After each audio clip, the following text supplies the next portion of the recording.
BMC के commissioner इस वक्त हमारे साथ मौजूद है। सर, क्या बता पाएंगे कितना इलाका ऐसा है जहां बिजली आ गई है और कितना इलाका ऐसा है जहां अभी भी बत्ती गुल है? नवजोत नमस्ते, मैं इकबाल सिंह चहल बोल रहा हूँ जी।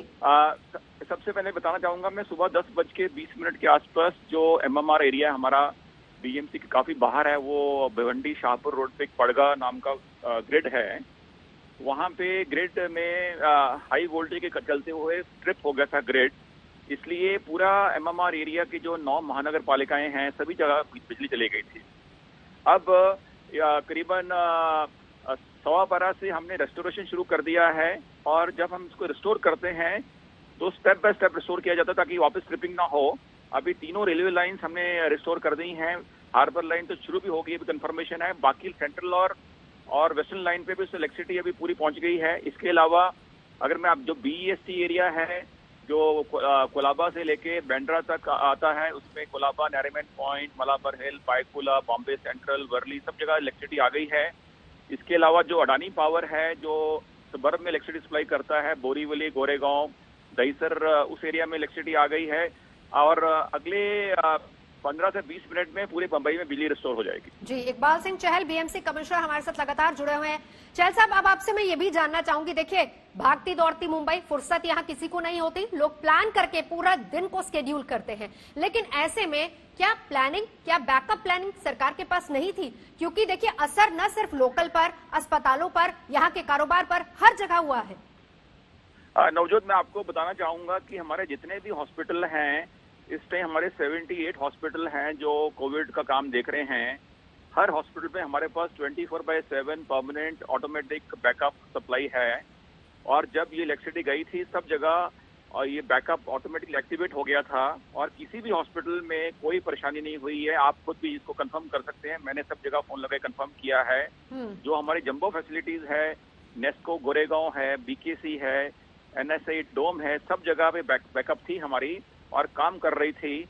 और तो इसलिए जो हॉस्पिटल्स हैं जो हमारे बीएमसी की, सर आप अस्पतालों की बात कर रहे हैं, लेकिन वो तस्वीरें भी हमारे साथ है। मेरी सहयोगी श्वेता सिंह भी मेरे साथ है, वो भी अब आपसे सवाल करना चाहेंगी। श्वेता सर। जी जी जी, मैं ये जानना चाहती हूँ ना, ये बड़ी अजीब सी चीज हुई है। आप लोग को क्या लग रहा है कि हुआ कैसे, अचानक कैसे हो गया सर? कुछ आप लोग अभी तक समझ पाए हैं कि क्या इंक्वायरी ऑर्डर करने की भी बात हो रही है सीएम की तरफ से? श्वेता, ये बेसिकली जो ट्रिपिंग हुआ है उसका जो कंट्रोलिंग अथॉरिटी या मैनेजमेंट अथॉरिटी है वो Maharashtra state electricity distribution company है। हम तो उनसे सप्लाई लेते हैं, इसलिए इसका बेहतर जवाब वो दे पाएंगे कि इसका कारण क्या था ट्रिपिंग का, या क्या इंक्वायरी हो रही है, वो मैं नहीं आपको बता पाऊंगा। देखिए, अलग अलग शहरों में अलग अलग रिक्वायरमेंट्स होती हैं। मुंबई शहर जो है वो सब में अलग, हम सबसे अनूठा, सबसे निराला मानते हैं। आपको लग रहा है आज की 2.5 घंटे तक अगर कोई शहर इस तरीके से ठप हो जाए तो भविष्य के लिए थोड़ा सा एक थॉट और लगाना पड़ेगा इसमें कि कहीं शायद थोड़ा सा और हम लोग तैयारी कर लेते, थोड़ा सा एक बैकअप प्लान तैयार कर लेते सर? देखिए, जो जहां तक बीएमसी का जो सवाल था वहां पे हमने पूरी तैयारी करके रिहर्सल कर रखी हुई थी, इसलिए आज हमारे 9000 पेशेंट एडमिट हैं। आप चेक कर लीजिए, कहीं पे किसी पेशेंट को कोई परेशानी नहीं हुई है। परंतु जो बड़ी पूरी मुंबई की बात है और जो पूरे एमएमआर एरिया में वेस्टर्न महाराष्ट्र में जो फेलियर हुआ है, मुझे पूरा भरोसा है कि राज्य सरकार इस पर कार्रवाई करेगी। चलिए, बहुत धन्यवाद आपका हमसे बातचीत करने के लिए। तो नवजोत, देखिए भले ही हम अलग अलग टुकड़ों में सब अपनी अलग अलग जिम्मेदारियां बताएं, इनका कहना भी सही है कि पूरी तरीके से बीएमसी के साथ वो जिम्मेदारी रेस्ट नहीं करती है, लेकिन आखिरकार ये जानना पड़ेगा कि क्यों आज सीएम को ये कहना पड़ रहा है कि एक इंक्वायरी ऑर्डर की जाए कि आखिर हुआ कैसे, क्यों हुआ है, इस तरह की चीज हुई कैसे है।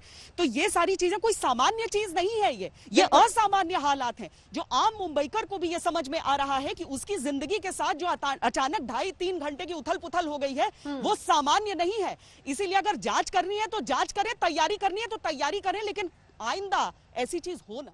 नमस्कार, मैं हूं अंजना ओम कश्यप। हमें उम्मीद है ये वीडियो आपको पसंद आया होगा। लेटेस्ट खबरों के लिए यूं ही देखते रहिए आज तक, और इस वीडियो के पसंद आने पर लाइक, शेयर एंड सब्सक्राइब करना ना भूलें।